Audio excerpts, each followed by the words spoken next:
så. Nu bliver det med råd i baggrunden.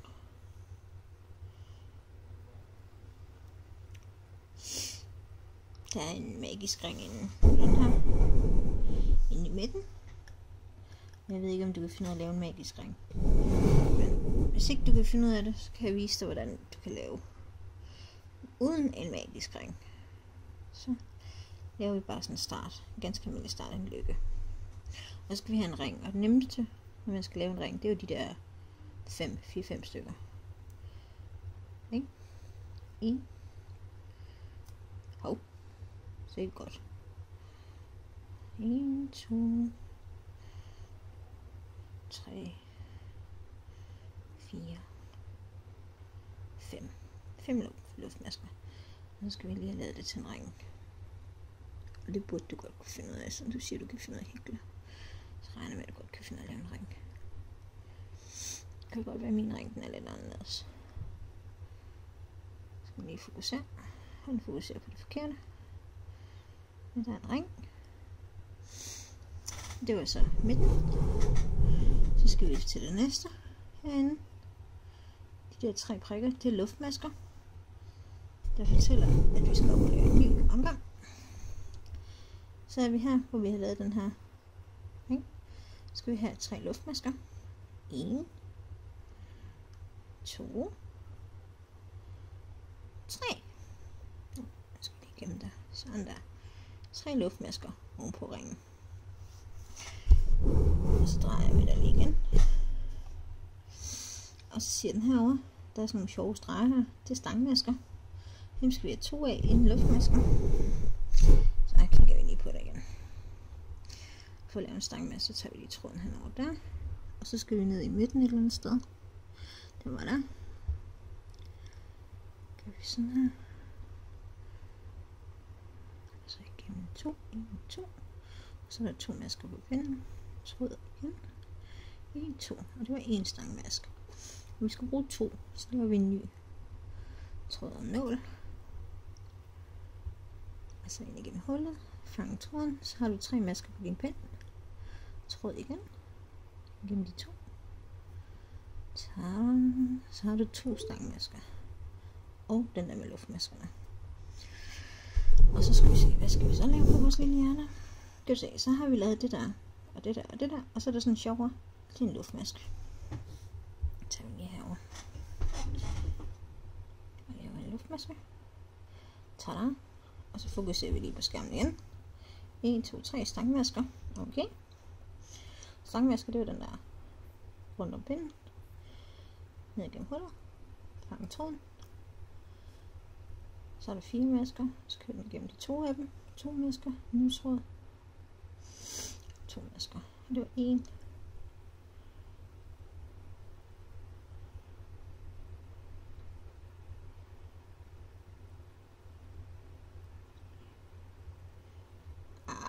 Fuck. Så er vi lige forfra. Fordi jeg tabte den i. Det var 1.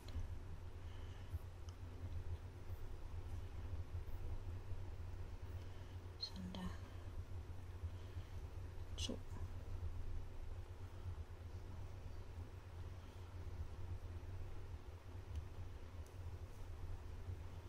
3.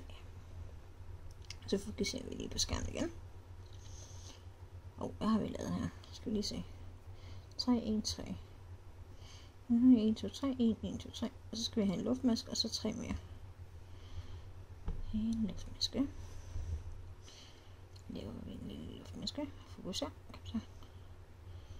Fokuser på min hånd. En luftmaske. Og så tager jeg de der sjove der igen. Jeg skal ikke have den der hele med. Sådan der.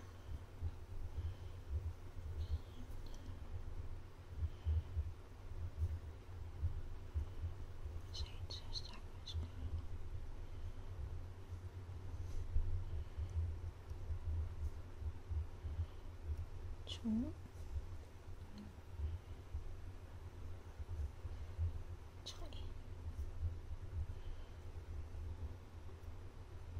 3 gange vi lavet stangmasker. 1, 2, 3. Dem skal vi lave 4 gange. Og der er en luftmaske mellem hver.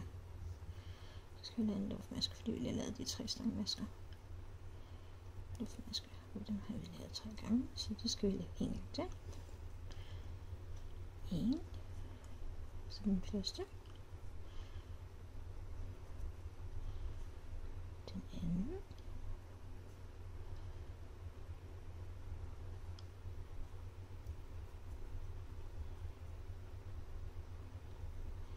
Den tredje. Sådan. Og så har vi lavet til. Fokuserer vi lige på skærmen igen. Der. Fokuserer telefonen. Kom. Yes. De 3 sidste har vi lige lavet. Så skal vi lave en luftmaske, inden vi skal op på næste. Så det gør vi lige. Fokuserer.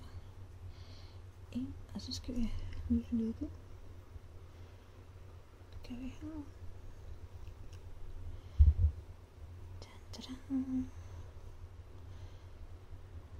Sådan der. Og så ser vi, så er vi noget herop.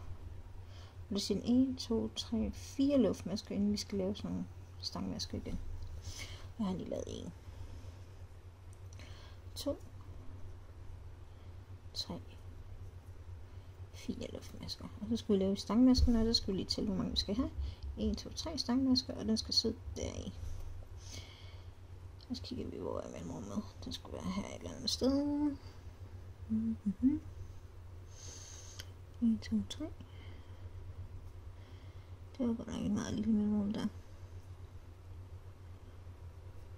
1. Jeg tror, jeg har glemt at lægge det.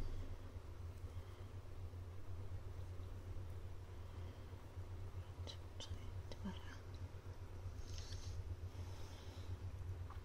Det var mig, der er blind. Nu skal vi have 3.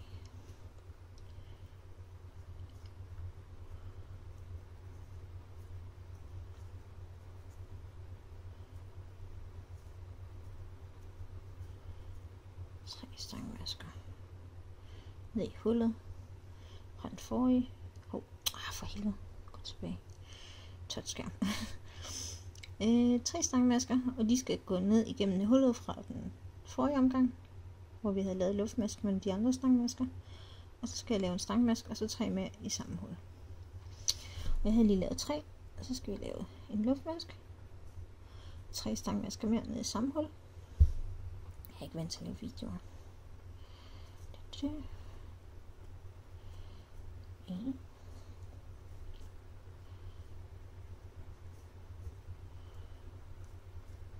2,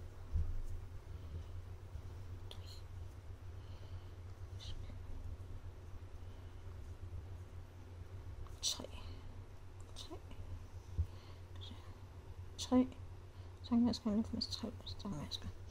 Det siger vi noget herover. Så skal vi have en luftmaske. Og så 3 stangmasker. Så starter vi med at lave en luftmaske her. Det der, en luftmaske. Det var den der. Og så skal vi have 1, 2, 3 stangmasker. Og de skal gå hen til det næste hul. Efter de 3 stangmasker i forrige. Kan du se der, hvor den slutter på derovre. Så vi laver en stangmaske. Vi ved, den er 1, 2, 3. Hullet der. Undskyld. Der var 1, 2, 3 stangmasker. Hullet det der. Der er sådan en lille hul der. Der skal vi have nålen ind igennem det lille hul. Sådan der. Gennem 2.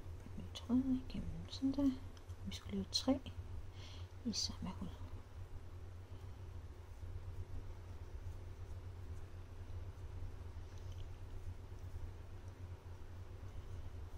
Sådan. Det er 3 stangmasker i det hul. Så skal vi se, hvad skulle vi så? 1, 2, 3 stangmasker. 1, 2 luftmasker, og så 3 stangmasker. Vi starter med 2 luftmasker. 1, 2. Så skulle vi have 3 stangmasker, som skulle sidde i samme hul som før. Det laver vi da bare lige. Laver vi den her rundt om. Og så finder vi hullet. Den var der.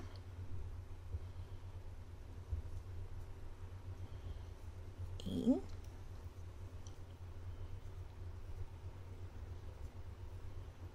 2. Og 3. Det er altså lige min mobil, jeg har brugt til at filme, så den er sådan lidt åndssvagt, fordi den autofokuserer. Tada! Den der. 1, 2, 3. Og så ser vi, hvad vi skal her. 1, 2, 3. En luftmaske, og så 3 af de der. Så laver vi en luftmaske. Og 3 stangmasker, de skal sidde fast i det hul der. Okay. Det var efter 1, 2, 3 hernede. Der skulle være et hul her et eller andet sted. Det var lige der. Det skal nå lige igennem. Sådan der.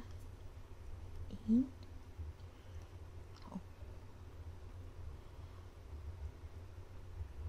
Den driller lidt. 1. 2.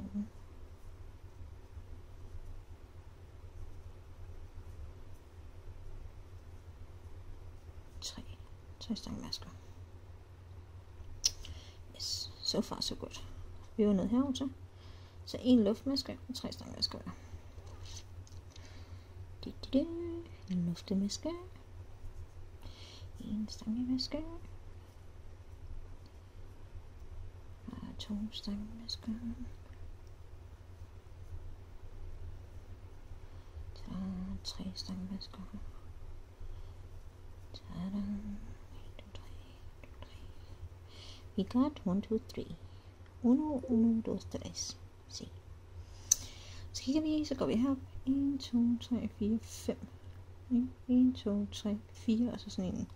Slut af med 4 luftmasker, og så sådan en åndssvagt. 1, 2, 3, 4. Det er de her 4, og så er der sådan en sort en, det betyder sådan en logate-dims. Den skal sidde op, hvor vi startede. Så kigger vi lige. Det var der, hvor de startede. Det var heroppe. Yes. Så det nemmeste vil faktisk bare være at sætte den herhen. Ja. Skal vi se her. Den sidder derovre. Der, hvor vi startede. Hvis du kigger på dit hækleri, så er det... viser lige med pinden her. Så skal du sætte den fast her i. Kører du bare nålen ind i masken. Her. Fanger lige tråden på den anden side. Så kan du vælge, om du vil sætte den fast på en rigtig god måde. Sådan her. Fanger lige tråden og kører gennem begge to. Og så skal vi se, hvad skulle vi så herover? Så er der sådan nogle plusser. Det er sådan nogle sjove nogle. Og der ser vi, de skal egentlig bare køre oven i alle maskerne hele vejen rundt. Hov, der er lige en forneden, hvor vi lige skal have en luftmaske. Men ellers skal de køre hele vejen rundt. Kigger vi her. De der sjove nogle, det er lidt svært at gøre her. Hvor vi skal finde hullerne i maskerne. De er faktisk lidt svært at se på den her. Hvis jeg kan kigge på mobilen. De garnet der twister sig lidt. Skal vi igennem de her masker.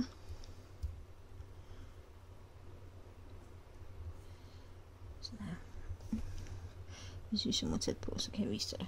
Jeg skal også lige vise det på mobilen her. Kører igennem begge masker. Fanger tråden. Sådan her. Så har vi 2 masker på nålen. Og så finder vi lige tråden igen. Sådan. Og så tager vi den næste maske. Hvor er det noget småt noget det her. Sådan der. Kan man se, det er der. Jeg har så gjort det lidt forkert, fordi jeg kun taget den bagerste, fordi at min den er twistet. Gør mig ikke så meget. Mit hjerte, det bliver sådan lidt anderledes. Sådan her. Nu har jeg taget den igennem her, hvor der er en maske. Fokuser mobil. Den gider ikke fokusere. Men det er det samme som før. Igennem. Tag tråden. Hiv ud. 2 masker. Tråden om. Igennem begge masker. Og det gør du hele vejen rundt. Her kan jeg få fat i begge to. Det er lidt nemmere her.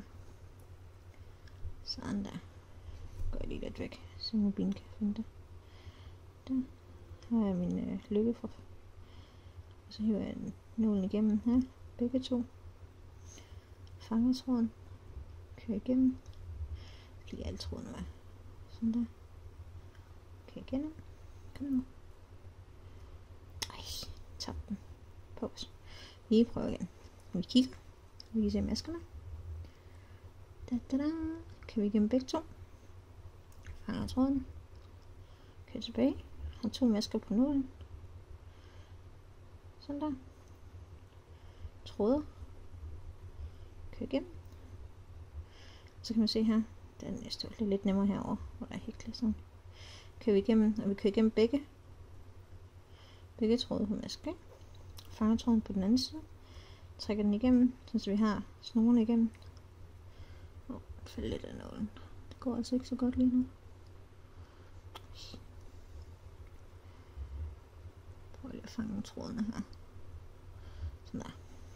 Yes, jeg redde den. Nå, men det var, jeg kørte den igennem begge masker, så jeg har 2 tråde. Og så fanger jeg tråden. Kører igennem. Næste hul. Kører nålen igennem. Fanger tråden. Kører den igennem, uden at køre den igennem helt. Fanger tråden igen. Tada! Og det gør vi hele vejen. Fordi det siger opskriften, vi skal jo til nedbunden. Jeg skulle lige have en luftmask på. Så det husker vi bare lige. Når vi kommer ned til bunden, det vil sige spidsen af hjertet, der skal vi have en luftmask i. Det er ned for enden af hele den her række. Og så kommer de der huller, som jeg synes, det er lidt træls der. Det kan godt være lidt svært at få nålen igennem begge. Sådan der. Tada. Tada. Sådan der.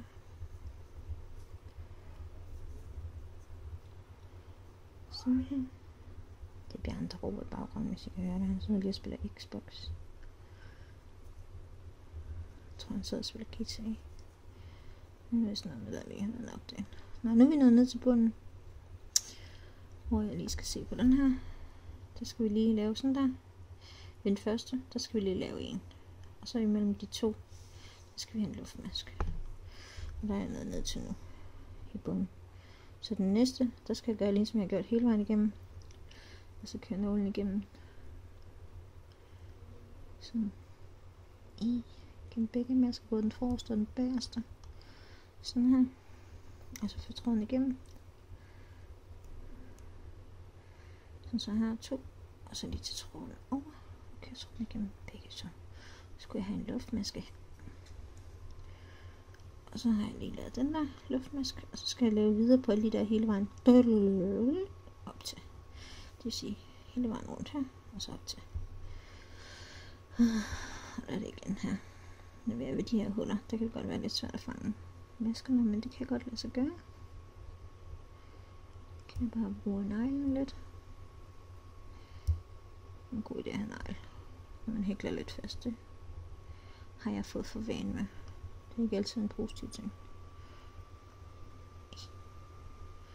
Sådan der.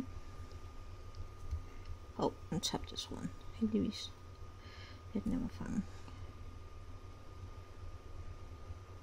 Sådan der. Så det er ikke lige så pænt ud lige nu, men det bliver det. Genoptager vi igen med at køre igennem. Rundt. Og så de der, kommer jeg igennem begge masker. Der. Det er de der krydser, vi laver lige nu. Kanten hele vejen rundt. Jeg kan ikke huske, hvad det hedder. Det er bare krydser. Jeg har aldrig lært at lave det opskriften, så jeg kan ikke huske altid, hvad de hedder. Men jeg ved, kryds det er det her. Når man har lært det, så er det fint nok for mig. Snyder lige at køre den rundt om her. Bare fordi jeg kan. Der må gerne være lidt genvej. Gør det unikt, og resultatet ser nogen noget. Det siger vi ikke så. Vi lægger det bare på Facebook, hvor alle kan se det. Sådan her.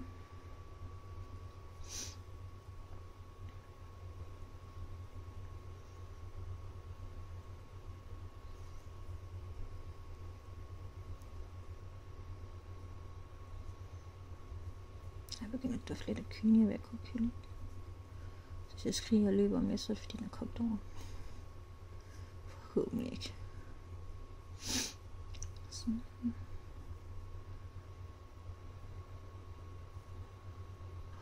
Nu kommer jeg hen til sådan et sted, hvor de er lidt stramme.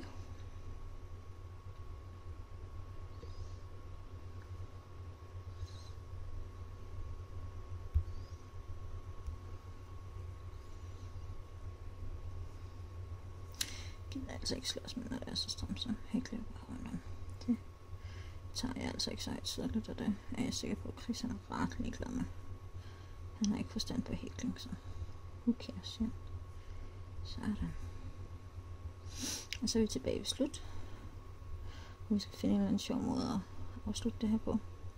Der klipper man bare tråden her. Jeg skal lige se, om jeg kan finde en saks, jeg har på i dag. Så tager jeg lige et stykke fra, sådan så der er lidt hale på. Tada. Og så hiver jeg bare shit, og så hæfter vi enden. Og hvis du vil finde ud af hækle, så ved du godt, hvordan du hæfter enden. Jeg snyder lidt der. Skal vi se. Alt efter hvad jeg laver, så har jeg min egen måde at gøre tingene på. Og så bare gennem tråden, så hæfte enden.